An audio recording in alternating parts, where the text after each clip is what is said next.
जय श्री सत्यनारायण भगवान। आप सभी का भक्ति सीहोर में हार्दिक स्वागत है। आज हम श्रद्धा पूर्वक श्री सत्यनारायण भगवान की पावन कथा का श्रवण करेंगे। जो भी भक्त सच्चे मन से इस कथा को सुनते और भगवान का स्मरण करते हैं उन पर श्री सत्यनारायण भगवान की कृपा बनी रहती है। आइए भगवान का ध्यान करके कथा प्रारंभ करते हैं। ओ श्री गणेशाय नमः। ओम नमो भगवते वासुदेवाय।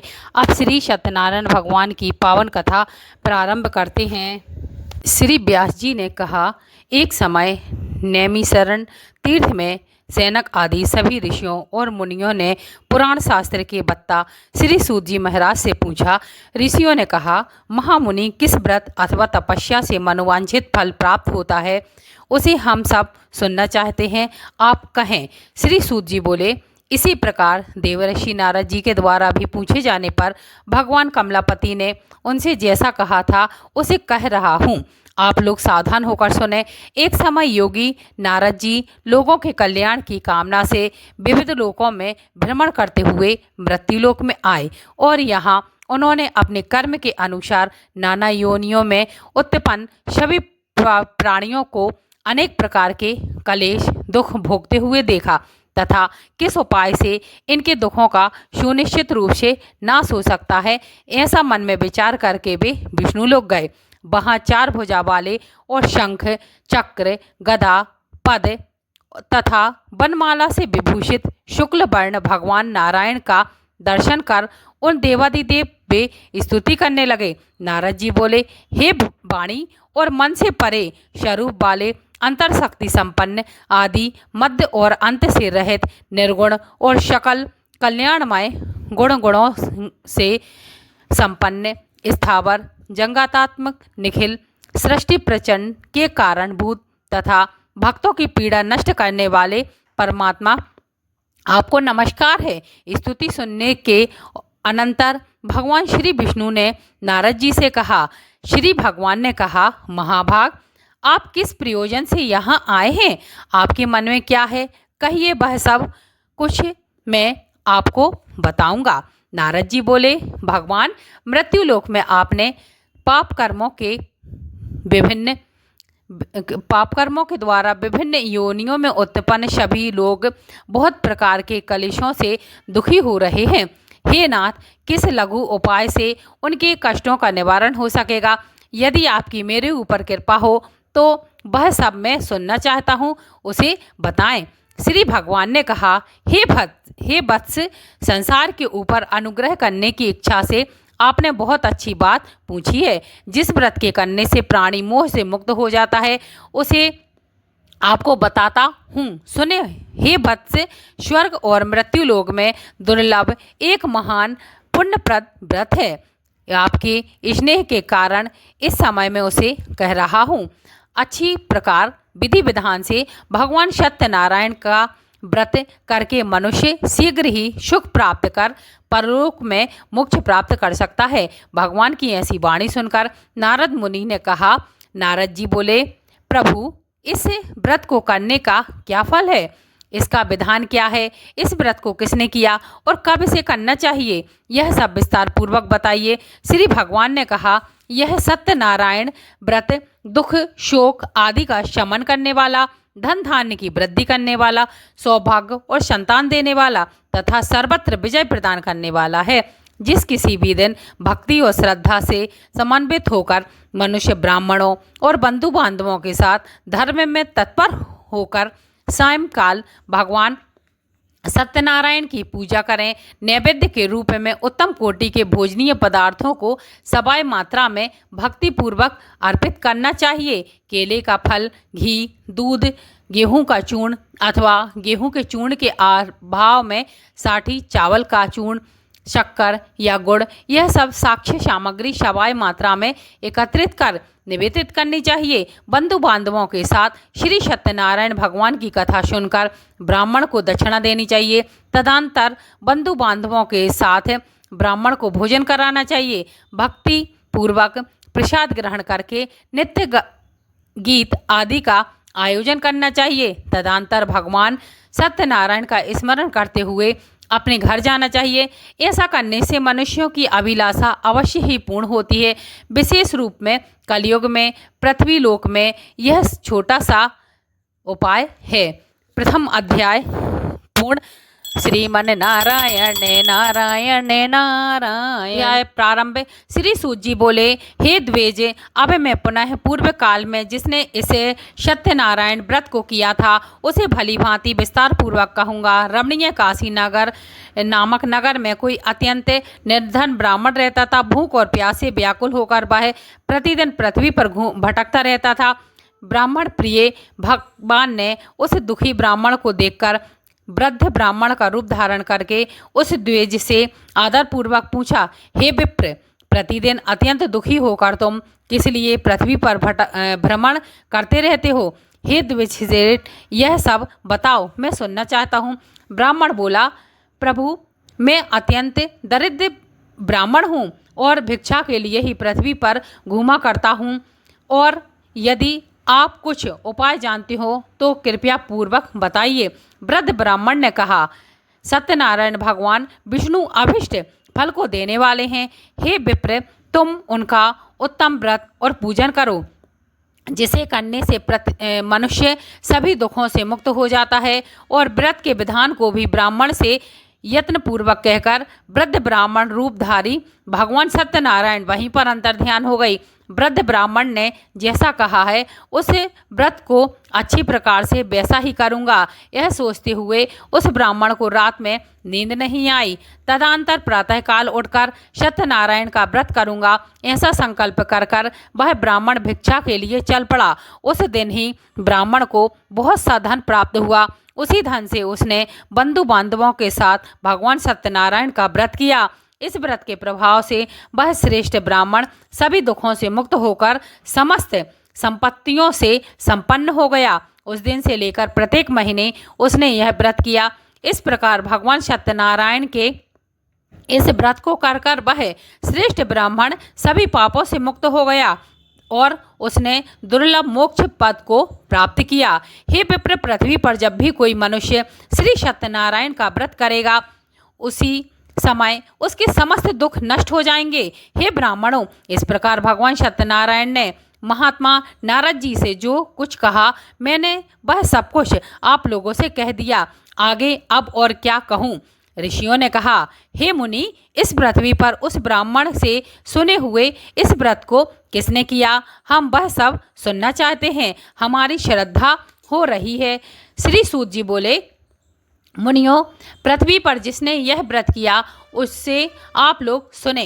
एक बार वह द्विज श्रेष्ठ अपनी धन संपत्ति के अनुसार बंधु बांधवों तथा पारिवारिक जनों के साथ व्रत करने के लिए उदित हुआ, यानी तैयार हुआ। इसी बीच एक लकड़हारा वहां आया और लकड़ी बाहर रखकर उस ब्राह्मण के घर गया। प्यास से व्याकुल वह उस ब्राह्मण को व्रत करता हुआ देख प्रणाम करके उससे बोला, प्रभु, आप यह क्या कर रहे हैं? इसके करने से किस फल की प्राप्ति होती है? विस्तार पूर्वक मुझसे कहिए। विप्र ने कहा, यह सत्यनारायण का व्रत है जो सभी मनोरथों को प्रदान करने वाला है। उसी के प्रभाव से मुझे यह सब महान धन धान्य आदि प्राप्त होता है। जल पीकर तथा प्रसाद ग्रहण कर वह नगर चला गया। सत्यनारायण देव के लिए मन से ऐसा सोचने लगा कि आज लकड़ी बेचने से जो धन प्राप्त होगा उसी से भगवान सत्यनारायण का श्रेष्ठ व्रत करूंगा। इस प्रकार मन से चिंतन करता हुआ लकड़ी को मस्तिष्क पर रखकर उस सुंदर नगर में गया जहाँ धन संपन्न लोग रहते थे।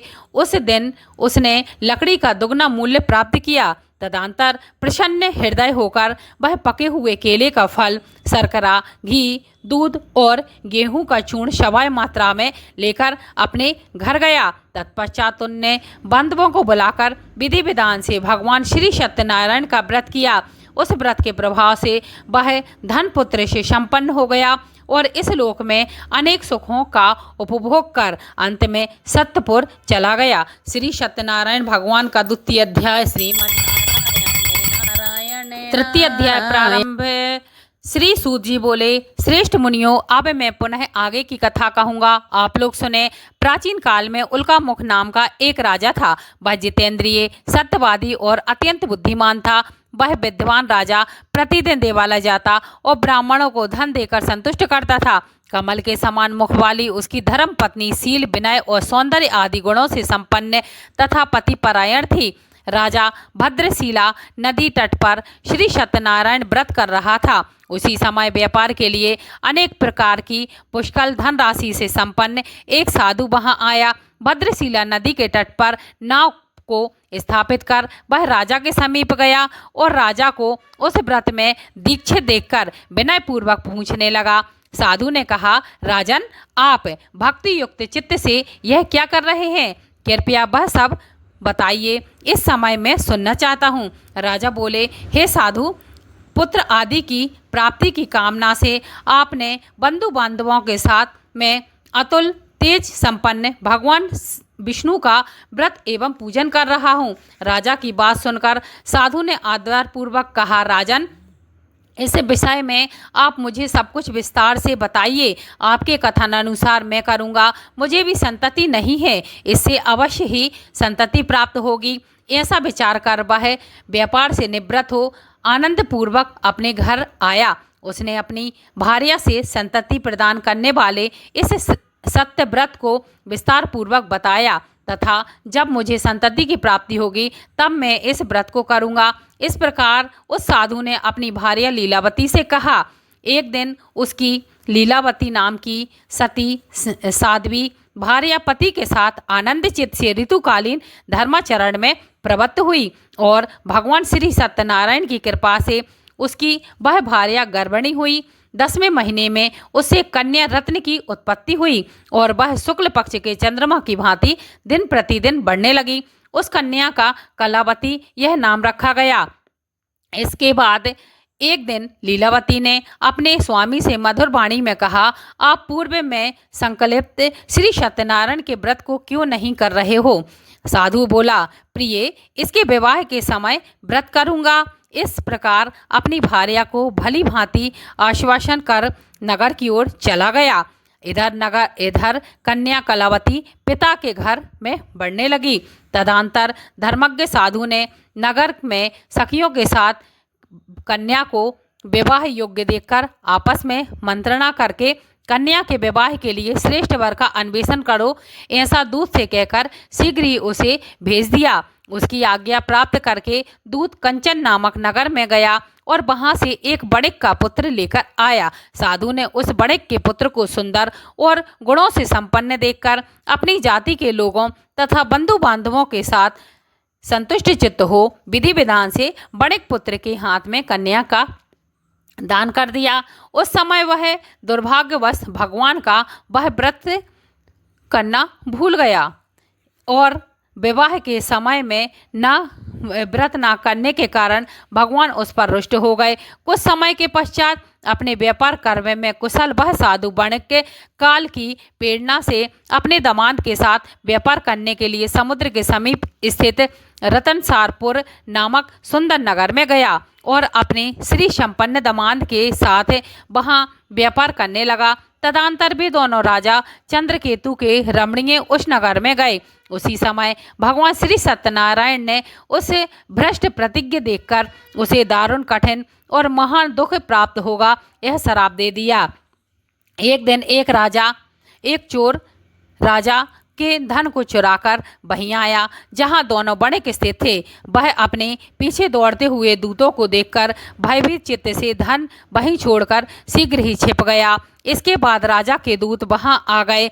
वहां जहां पर साधु बणिक थे वहां राजा के धन को देखकर वे दूत उन दोनों बड़े पुत्रों को बांधकर ले आए और हर्षपूर्वक दौड़ते हुए राजा से बोले, प्रभु, हम 2 चोर पकड़ लाए हैं, इन्हें देखकर आप आज्ञा दें। राजा की आज्ञा से दोनों शीघ्र ही दृढ़तापूर्वक बांधकर बिना विचार किए महान कारागार में डाल दिए गए। भगवान सत्यदेव की माया से किसी ने उन दोनों की बात नहीं सुनी और राजा चंद्रकेतु ने उन दोनों का धन भी ले लिया। उनके श्राप से बड़िक के घर में उनकी भार्या भी अत्यंत दुखी हो गई और उनके घर में सारा का सारा जो धन था वह चोर ने चुरा लिया। वह शारीरिक और मानसिक पीड़ा से युक्त भूख और प्यास से दुखी हो अन्न की चिंता में दर दर भटकने लगी। कलावती कन्या भी प्रतिदिन घूमने लगी।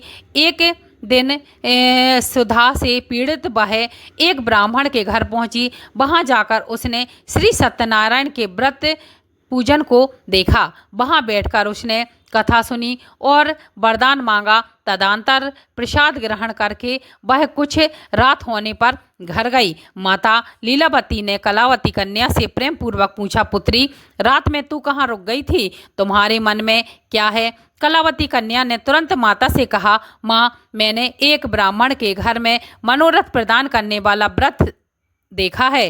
कन्या की उस बात को सुनकर वह बड़िक की भार्या व्रत को उदित हुई यानी तैयार हो गई। प्रसन्न मन से उस साध्वी ने बंधु बांधवों के साथ भगवान श्री सत्यनारायण का व्रत किया तथा इस प्रकार प्रार्थना की, भगवान आप हमारे पति और जामाता के अपराध को क्षमा करें। वे दोनों अपने घर शीघ्र आ जाएं। इस व्रत से भगवान सत्यनारायण पर पुनः संतुष्ट हो गए और उन्होंने नृपश्रेष्ठ चंद्रकेतु को स्वप्न दिखाया और कहा, नृपश्रेष्ठ, प्रातःकाल दोनों बड़िकों को छोड़ दो और वह सारा धन भी दे दो जो तुमने उनसे इस समय ले लिया है, अन्यथा राज्य, धन तथा पुत्र आदि तुम्हारा सर्वनाश कर दूंगा।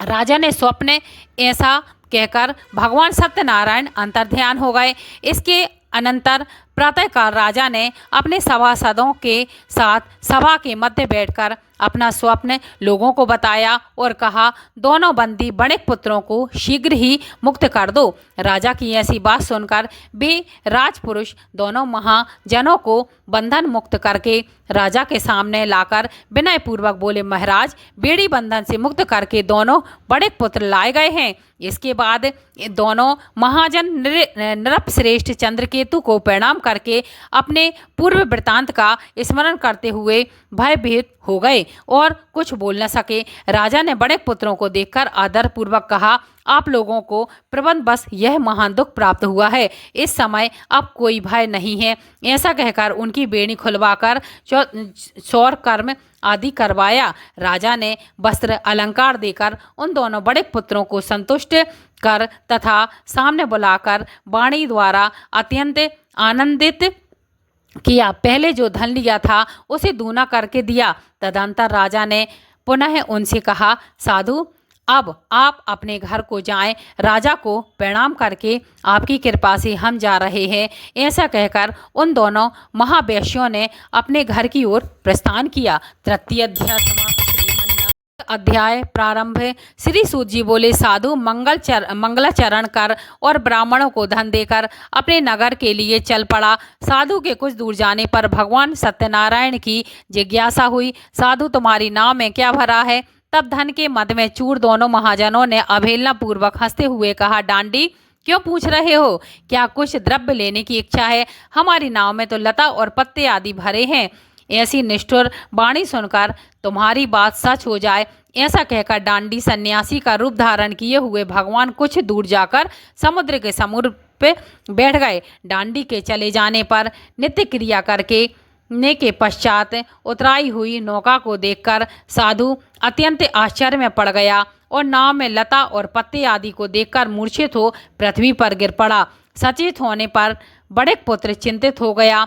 तब उसके दामाद ने इस प्रकार कहा, आप शोक क्यों करते हैं? डांडी ने श्राप दिया है। इस स्थिति में वे ही सब कुछ कर सकते हैं, इसमें संशय नहीं है। अतः उन्हीं की शरण में हम चलें, वही मन की इच्छा पूर्ण होगी। दामाद की बात सुनकर वह उनके पास गया और वहां डांडी को देखकर उसने भक्तिपूर्वक उन्हें प्रणाम किया तथा आदरपूर्वक कहने लगा, आपके सम्मुख मैंने जो कुछ कहा है, आप मेरे उन अपराध को क्षमा करें। ऐसा कहकर बारंबार प्रणाम करके वह महान शोक से आकुल हो गया। डांडी ने उसे रोता हुआ देखकर कहा, हे मूर्ख, रो मत, मेरी बात सुनो। मेरी पूजा से उदासीन होने के कारण तथा मेरी आज्ञा से ही तुमने बारंबार दुख प्राप्त किया है। भगवान की ऐसी वाणी सुनकर वह उनकी स्तुति करने लगा। साधु ने कहा, हे प्रभु, यह आश्चर्य की बात है कि आपकी माया से मोहित होने के कारण ब्रह्मा आदि देवता भी आपके गुणों और रूप को यथावत रूप से नहीं जान पाते। फिर मैं मूर्ख आपकी माया से मोहित होने के कारण कैसे जान सकता हूँ? आप प्रसन्न हो, मैं अपनी धन संपत्ति के अनुसार आपकी पूजा करूँगा। मैं आपकी शरण में आया हूँ। मेरा जो पुराना धन था उसकी तथा मेरी रक्षा करें। उसकी भक्ति युक्त वाणी सुनकर भगवान जनार्दन संतुष्ट हो गए। भगवान हरि उसे अभिष्ट वर प्रदान करके वहीं अंतर्ध्यान हो गए। उसके बाद वह साधु अपनी नौका में चढ़ा और उसे धन धान्य से परिपूर्ण देखकर भगवान सत्यदेव की कृपा से हमारा मनोरथ सफल हो गया, ऐसा कहकर स्वजनों के साथ उसने भगवान की विधिवत पूजा की। भगवान श्री सत्यनारायण की कृपा से वह आनंद से परिपूर्ण हो गया और नाव में प्रयत्न पूर्वक संभालकर उसने अपने देश के लिए प्रस्थान किया। साधु ने अपने दामाद से कहा, वह देखो, मेरी रतनपुरी नगरी दिखाई दे रही है। इसके बाद उसने अपने धन के रक्षक दूत को अपने नगर का समाचार देने के लिए अपनी नगरी में भेजा। तत्पश्चात उस दूत ने नगर में जाकर साधु की भार्या को देखकर हाथ जोड़कर प्रणाम किया तथा उसके लिए अभिष्ट बात कही। सेठ जी, आपने दामाद और बंधु वर्गों के साथ बहुत सारे धन धान्य से संपन्न होकर नगर के निकट पधार गए हैं। दूत के मुख से यह सुनकर वह महान आनंद से पुलकित हो गई और वह उस साध्वी ने श्री सत्यनारायण की पूजा करके अपनी पुत्री से कहा, मैं साधु के दर्शन के लिए जा रही हूँ, तुम शीघ्र आओ। माता का ऐसा वचन सुनकर व्रत को समाप्त करके प्रसाद का परित्याग कर वह भी पति का दर्शन करने के लिए चल पड़ी। इससे भगवान सत्यनारायण रुष्ट हो गए और उन्होंने उसके पति को तथा नौका को धन के साथ हरण करके जल में डुबो दिया। इसके बाद कलावती कन्या अपने पति को ना देख महान शोक से रुदन करती हुई पृथ्वी पर गिर पड़ी। नाव का आदर्शन तथा कन्या को अत्यंत दुखी देख भयभीत मन से साधु ने सोचा, यह क्या आश्चर्य हो गया। नाव का संचालन करने वाला भी चिंतित हो गया।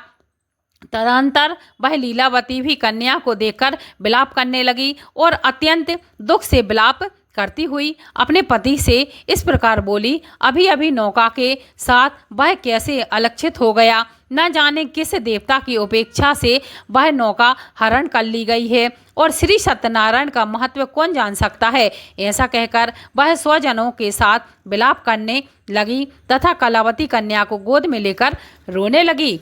कलावती कन्या भी अपने पति के नष्ट हो जाने पर दुखी हो गई और पति की पादुका लेकर उनका अनुगमन करने के लिए उसने मन में निश्चय किया। कन्या के इस प्रकार के आचरण को देखकर भार्या सहित वह धर्मज्ञ साधु बन के अत्यंत शोक संतप्त हो गया और सोचने लगा, या तो भगवान सत्यनारायण ने यह अपहरण किया है अथवा हम सभी भगवान सत्यदेव की माया से मोहित हो गए हैं। अपनी धन शक्ति के अनुसार मैं भगवान सत्यनारायण की पूजा करूंगा। सभी को बुलाकर इस प्रकार कहकर उसने अपने मन की इच्छा प्रकट की और बारंबार भगवान सत्यदेव को दंडवत प्रणाम किया। इससे दिनों के परिपालक भगवान सत्यदेव प्रसन्न हो गए। भक्त वत्सल भगवान ने कृपया पूर्वक कहा, तुम्हारी कन्या प्रसाद छोड़कर अपने पति को देखने चली आई है। निश्चय ही इसी कारण उसका पति अदृश्य हो गया है। यदि घर जाकर प्रसाद ग्रहण करके वह पुनः आए तो साधु तुम्हारी पुत्री पति को प्राप्त करेगी, इसमें संशय नहीं है। कन्या कलावती भी आकाश मंडल से ऐसी वाणी सुनकर शीघ्र ही घर गई और उसने प्रसाद ग्रहण किया। पुनः आकर स्वजनों तथा अपने पति को देखा। तब कलावती कन्या ने अपने पति से कहा, अब तो घर चलें, विलंब क्यों कर रहे हैं। कन्या की वह बात सुनकर बड़िक पुत्र संतुष्ट हो गया और विधि विधान से भगवान सत्यनारायण का पूजन करके धन और बंधु बांधवों के साथ अपने घर गया। तदंतर पूर्णिमा तथा संक्रांति पर्वों पर भगवान सत्यनारायण का पूजन करते हुए इस लोक में सुख भोग कर अंत में वह सत्यपुर वैकुंठ लोक को चला गया। श्रीमन नारायण नारायण। 5वां अध्याय प्रारंभ। श्री सूत जी बोले, श्रेष्ठ मुनियों, अब इसके बाद मैं दूसरी कथा कहूँगा, आप लोग सुने। अपनी प्रजा का पालन करने में तत्पर तुंगध्वज नाम का एक राजा था। उसने सत्यदेव के प्रसाद का परित्याग करके दुख प्राप्त किया। एक बार वह वन में जाकर और वहाँ बहुत से पशुओं को मारकर बट वृक्ष के नीचे आया। वहाँ उसने देखा कि गोपगण बंधु बांधवों के साथ संतुष्ट होकर भक्तिपूर्वक भगवान सत्यदेव की पूजा कर रहे हैं। यह देखकर भी अहंकार बस ना तो वहाँ गया और न उसने भगवान सत्यनारायण को प्रणाम ही किया। इसके बाद सभी गोपगण भगवान का प्रसाद राजा के समीप रखकर वहाँ से लौट आए और इच्छा अनुसार उन सभी भगवान का प्रसाद ग्रहण किया। इधर राजा को प्रसाद का परित्याग करने से बहुत दुख हुआ। उसका संपूर्ण धन धान्य तथा सभी 100 पुत्र नष्ट हो गए। राजा ने मन में यह निश्चय किया कि अवश्य ही भगवान सत्यनारायण ने हमारा नाश कर दिया है। इसके लिए मुझे वहीं जाना चाहिए जहां श्री सत्यनारायण का पूजन हो रहा था। ऐसा मन में निश्चय कर वह राजा गोपगणों के समीप गया और उसने गोपगणों के साथ भक्ति श्रद्धा से युक्त होकर विधि पूर्वक भगवान सत्यदेव की पूजा की। भगवान सत्यदेव की कृपा से वह पुनः धन और पुत्रों से संपन्न हो गया तथा इस लोक में सभी सुखों का उपभोग कर अंत में सत्यपुर वैकुंठ लोक को प्राप्त हुआ। इसी प्रकार सूत जी कहते हैं, जो व्यक्ति परम दुर्लभ श्री सत्यनारायण के व्रत को करता है और पुण्यमयी तथा फलदायिनी भगवान की कथा को भक्ति युक्त होकर सुनता है, उसे भगवान सत्यनारायण की कृपा से धन धान्य आदि की प्राप्ति होती है। दरिद्र धनवान हो जाता है, बंधन में पड़ा हुआ बंधन से मुक्त हो जाता है, डरा हुआ व्यक्ति भय से मुक्त हो जाता है। यह सत्य बात है, इसमें संशय नहीं है। सभी ईर्षित फलों का भोग प्राप्त करके अंत में सत्यपुर यानी वैकुंठ लोक को जाता है। हे ब्राह्मणों, इस प्रकार मैंने आप लोगों से भगवान सत्यनारायण के व्रत को कहा, जिसे करके मनुष्य सभी दुखों से मुक्त हो जाता है। कलयुग में तो भगवान सत्यदेव की पूजा विशेष फल प्रदान करने वाली है। भगवान विष्णु को ही कुछ लोग काल, कुछ लोग सत्य, कोई ईश, कोई सत्यदेव तथा दूसरे लोग सत्यनारायण नाम से कहेंगे। अनेक रूप धारण करके भगवान सत्यनारायण सभी का मनोरथ सिद्ध करते हैं। कलयुग में सनातन भगवान विष्णु ही सत्य व्रत रूप धारण करके सभी का मनोरथ पूर्ण करने वाले होंगे। हे श्रेष्ठ मुनियों, जो व्यक्ति नित्य भगवान सत्यनारायण की इस व्रत कथा को पढ़ता है, सुनता है, भगवान सत्यनारायण की कृपा से उसके सभी पाप नष्ट हो जाते हैं। और मुनीश्वरों, पूर्व काल में जिन लोगों ने भगवान सत्यनारायण का व्रत किया था, उनके अगले जन्म का वृतांत सुनाता हूँ, आप लोग सुने। महान प्रतिज्ञा संपन्न सतानंद नाम के ब्राह्मण सत्यनारायण का व्रत करने के प्रभाव से दूसरे जन्म में सुदामा नामक ब्राह्मण हुए और उस जन्म में भगवान श्री कृष्ण का ध्यान करके उन्होंने मोक्ष प्राप्त किया। लकड़हारा भील गुहों का राजा हुआ और अगले जन्म में उसने भगवान श्री राम की सेवा करके मोक्ष प्राप्त किया। महाराज उल्कामुख दूसरे जन्म में राजा दशरथ हुए, जिन्होंने श्री रंगनाथ जी की पूजा करके अंत में वैकुंठ प्राप्त किया। इसी प्रकार धार्मिक और सत्य व्रती साधु मोरध्वज नाम का राजा हुआ।